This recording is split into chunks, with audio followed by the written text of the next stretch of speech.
Tell me the story about the day that Maura arrived and what that was like for you and your family.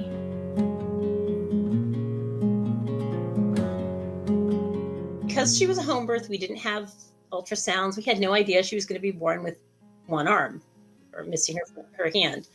So it was a shock. And I was talking to my husband last night about it because I didn't know what went on at the birthing end and the midwife's reactions. But apparently when I was pushing and, she came out head first and then her shoulders and then her arm, he saw that she was missing her hand and they were like, don't say anything. Because we still had the rest of the birth to go through. And I still had work to do. They didn't want to distract me. So he kept it quiet. And once she was born, they looked her over. They did the APGAR test and everything was great. She was healthy and they let me know what was happening. And we were concerned. We were concerned that it was a developmental issue that, that it was more involved than just missing a limb. Mm-hmm. Yeah, because you don't know. Yeah, you don't know. You have no idea who would have ever expected that outcome, right? The first thing when the other two were born, and the one thing when every time they were born, the one thing that amazed me was looking at those itty bitty perfect fingernails. How did that happen? I know. It's such a silly thing, but how does that happen? I know. It's such a beautiful thing. Perfect fingers and toes. And she's got 15 of them. It still amazes us to the day, but that was the thing that they warned us. And then they looked at her and they did all the tests and they said that everything was fine. It was probably amniotic banding and it wrapped around her arm and it didn't grow properly. And they said, there's probably nothing else wrong with her. And we were like, okay. And, my mother-in-law was with me in the room and she's an amazing woman. She was a school nurse many years, a nurse for many years. And she was like, it's going to be okay. And we all just kind of moved on from there and never looked back. And she never used it as an excuse. There have been times where we have said to her, just use the excuse. She's like, no, Mom, I'm not gonna. Right. She sounds like me. Well, you don't want to. I don't want her to use it as a crutch. No, yeah. But there were certainly times where, Maura, it's harder for you because you have one hand. Yes, absolutely. It's the reality of living with a limb difference. It's just the way it is. Right. And nobody's gonna give you a grief if you say, hey, you know what? I do need a little help. Yeah. But she's very stubborn and very strong. I hear that for sure. Relatable. Do you think that I don't know how you are about that, but I think that part of who she is and as strong as she is and as unlikely as she is to ever ask for help has a lot to do with that. I would tend to agree. Like, that sounds accurate.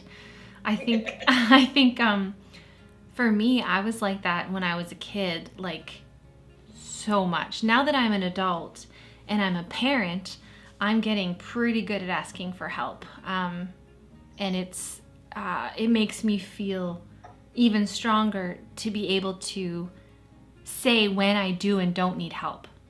Like I have that, it's a good skill. Like I know when I need it and I know when I don't, and I can ask for it or I don't. But I think when I was a kid, I just was like, no, I'm just gonna do it, and it wasn't really because of anything. Like, my parents were always pretty chill and they didn't treat me any differently, in any super positive or super negative ways. It was just really kind of normalized, I guess. But I just wanted to do everything. I just wanted to do it all. And I think sometimes you would catch a sniff of somebody in the room that might say, oh, I don't know if Alexis can do it because of her arm. And you catch that when, as a little one, you kind of pick that up. And I think I would kind of get puffed up, and then I would go find a way to do it, and I would do it. So we probably had some very similar, like, personalities, Maura and I, growing up. I remember I wanted to tie my shoes I think it was in kindergarten or on the way to or something like that. But I remember, well, actually, I don't totally remember, but my dad says that I went to him around 5 or 6 and I said, I'm grumpy or frustrated about my shoelaces, that I couldn't tie them. And I said, Dad, can you fix this? And he just was like, oh, sweet. Like, he felt so rough, so bad, because I guess I had struggled or whatever. But he worked with me a little bit, gave me a couple tips, and then just let me go. And then I took about, I don't know, a day of practicing, and then boom, I could tie my shoes. But I was just like, and I think that was probably my first time I ever asked for help from someone, which was really kind of cool. But he didn't just do it for me. He didn't just say like, oh no, we're just going to get you Velcro. He just said, okay, here's a couple tips and there you go. And then I figured it out. So yeah, I don't know. It's an interesting thing to grow up with, that's for sure. And you would have seen it from a mother's perspective, which would be very cool. Did you crawl? I must have, because Mom and my parents never told me otherwise. Like, I think I eventually did. It might have taken me a bit longer. I know that I might have crawled, but I also held my bottle with my feet. But I think that's something that babies do anyway. Well, how about? Go ahead. Don't finish. Yeah, I was going to ask, how about Maura? Did she crawl? She didn't. She scooted. Oh, cool. And we think it because her arm is short. It's her arm starts here. Yeah, a little shorter than mine. It was uncomfortable to crawl, maybe. I don't know. But she started scooting. So when she was at that age, we ended up buying her a bunch of nylon pants to put over her clothes because we would be out in the yard and we'd go camping and everything would turn black from the leaf mold out in the campground. And, she scooted and then she walked. Yeah. Are there any other stories from the birth that you can recall that might be notable? So when she was born, we were waiting on her to be born. My oldest daughter had a kindergarten class that was being followed up into first grade. Same group of kids, which is kind of cool. And they were all waiting on her to be born. And she was born a couple days after school ended in kindergarten. So we all got together over the summer. And one of the brothers of one of the kids saw her and said, when is she going to push her hand out? He was probably 4. Aww. Which was funny. He thought she was going to pop her hand out. It was just going to pop like a timer on a turkey. What was it like for you as a family and for you personally as a mother, learning that Maura had one hand, and then kind of like, did you need to take time to readjust your expectations, or was it kind of like a non-issue, or what was that little process like for you? I really think having my mother-in-law there was a godsend.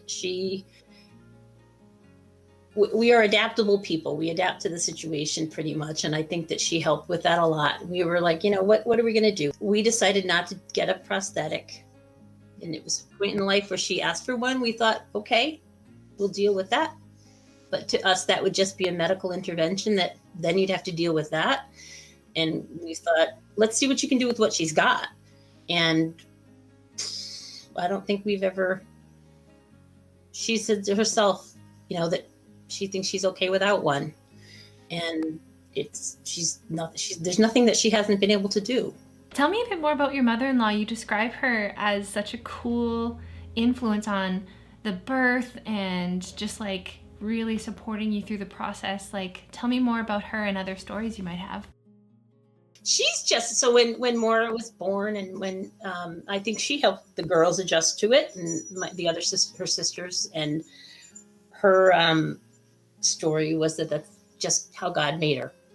And that was something that Maura used, and that her sisters used when they said that's just how God made her. They didn't have to, use a big story or explain it to anybody, because, even if they could say amniotic banding at that age, nobody's going to know what that means. but that's just how God made her. And it worked. She was great for helping us figure out ways to make things work for her. She was a nurse in the school system for a lot of years. She was a single mom, raised her kids on her own with her parents helping her out, and real smart lady, figured things out, and she was always helping us out. And she made sweaters for Maura. She made this one with a short arm. Oh, that is so wonderful. So while I kind of think it's like I should find somebody else who's got a baby like hers and pass it down to them, I can't. Because it's okay. From Nani, You don't have to. You can keep it. Because it's got a lot of memories. But then I also think I really should pass it down to somebody, but we'll keep it for Maura for now. You mentioned before when we were chatting about being connected with other families and other parents of kids with limb differences. How did that come about, and how was that for you? So our neighbor, who's since moved away, but a friend of their daughters, found out she was pregnant with a son who would be born with no arms. Wow. Yeah, so she said, I don't know how you feel about this, but, would you mind connecting with her? So I said, no, absolutely not. I don't mind at all. I don't know how much I can offer. No arms is very different from missing one hand, but anything, So I sent her an email or a text message, whatever, through Facebook, and I connected with her, and I said, please contact me, let me know. And I just hooked her up. I said, please connect with Lucky Finn. Yeah. Because, they're just amazing. They really are. And if I had that when Maura was born, I would have been a lot better off. There was nothing around 20 years ago that I knew of. And we connected, and I just said, believe it or not, he's going to be fine. He'll be fine. He's a person, and you'll figure out ways. One of the things that somebody asked when Maura was born was if she writes with her feet. I was like, no, she has a hand, right? No, she uses her hand to write. She's fine with that. But he's now about almost a year old, and he's holds a controller with his feet, and he's it's crazy. I've watched him go through physical therapy, and it's crazy. It's crazy what he's done. He's doing really well. Yeah. And then when Maura was little, we were at the beach, and a pregnant woman approached us. And it turns out she was pregnant with a child who she knew was going to be missing a limb. And she was asking me about it. And I said, you know what? It's really not a big deal. I remember that. And I don't know that I looked at your video that you had of the parents of children who they knew were going to be missing limbs, and they were given the option of aborting. Right? Can you imagine? I can't imagine. I can't even think about it. Yeah. For what?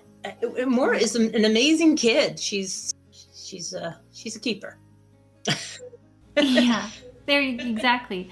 I mean, it's so upsetting to hear, and it's so upsetting to know that still happens in the medical community, all over the place. And I really hope that it's something that is being made. That I hope it's something that's being put in the light for a lot of medical professionals. I think that that points to things that are extremely wrong and broken within our medical community. Absolutely. Because they are decisions or choices or offerings made based on fear and misinformation, and they're made on very negative views of disability, and it's just absolutely heartbreaking, like with no care or attention to that child's own possibility. And so I think that's why these conversations I'm so grateful for, that you were able to take the time to talk to me, because the more we get to put this out in the world, maybe the more people we get to say, hey, this is a great life. It's all good. So it's really, really important that you're able to share your stories with us. I used to work at a high school. I worked with special ed kids, and it's the same thing. Down syndrome and kids who had other special needs. We had, when I was pregnant, you go through the tests that they do where they can determine whether or not it's likely. Because I was older. I was 30. I can't do the math. 32 when I had my first. And I was near 40 when I had Maura. So it was, I would never have had, why would I do that test? What's it going to determine? So this was interesting. When Maura was in high school, she fenced. She was a fencer. Some of the people who would say things like, how can she fence with one hand? Well, I don't know if you know fencing.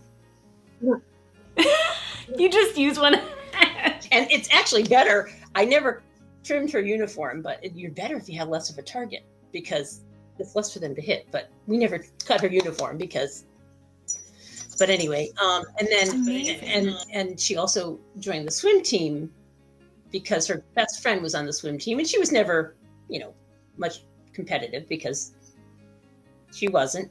She did good. She was never the slowest, but she did okay, and it was good. It was kept her fit. She liked it. It was really good. But somebody from the paper interviewed her. And it was one of those things where it was like, is it going to be, look at how inspirational the one-handed girl is? You know what I mean? Did you know? Yeah. And it was a pretty good article, but it was also still like bordering on that. Look how inspirational she is. And that's a tough thing. She is inspirational, but not because of that. It's because the girl does a lot of stuff. She's very active and is a leader and has a lot on her plate. And the arm is like not much to do with it. I'm glad you brought that up, because it is a fine line. It's really tricky, and it's something that makes me cringe all the time if I ever get a news interview or whatever, because I'm always like, I don't know how they're going to spin it. So I've taken to, if I'm getting interviewed or whatever, I really try to have a conversation ahead of time about being more in control of the narrative. And I talk about the word inspiration, and I talk about, how it's appropriate or not appropriate, and try to have more control of that story, because it's just kind of patronizing. Absolutely. Yucky. And so I'm glad you brought that up, because it's uncomfortable. And you're totally right. Like, just like Maura, I feel like I'm inspirational too, but not in the ways that perhaps the general public would assume. Like, I think that, like, my cooking story is really cool. Like, I used to hate cooking, and now I love it. Now I'm quite good at it. Like, that's inspirational for whoever. Like, there's just lots of different things. Do you, I mean, this is a hard question to answer, but, like, are there any, I don't know, pieces of wisdom or big pieces of advice you want to tell other parents in the world? I guess flex. You gotta flex with what you've got, and there are no rules. There's no training manual out there. You've got to go with what you've been given. Every one of my kids is different from the other one, and the dog is Opal. Stop. She wants to go out. The dog's like, let me outside. There's no training manual, and you've got to take what you've got and do your best with it. And it's not always enough. And you've got to go easy on yourself, because sometimes you just can't be enough. Enjoy what you can out of it. There's a lot out there that goes fast. Oh my Lord, Maura's going to be out of college next year. Oh, wow. It's been so incredible chatting with you, Robin. I cannot thank you enough. With you. Yeah, this has just been so wonderful, Robin. Thank you so much for taking the time and for telling me these beautiful stories and just sharing your perspective. It's made me feel so full, and I don't know. I feel so good, and I think this is so important. So thank you so much for being here. Thank you for having me. It was wonderful to talk to you sort of in person. Yeah, sort sort of online in person. Yeah. No, it was so great. And I can't wait to meet your family and Maura specifically one day. I'm sure that'll happen very soon. She sounds like a firecracker. And yeah, be so good. And yeah, for everyone watching, thank you for being here. And if you haven't already, I'd love it if you subscribe to Stump Kitchen on YouTube, and you can support me on Patreon if you want to. And yeah, we'll see you next time on Stump Kitchen.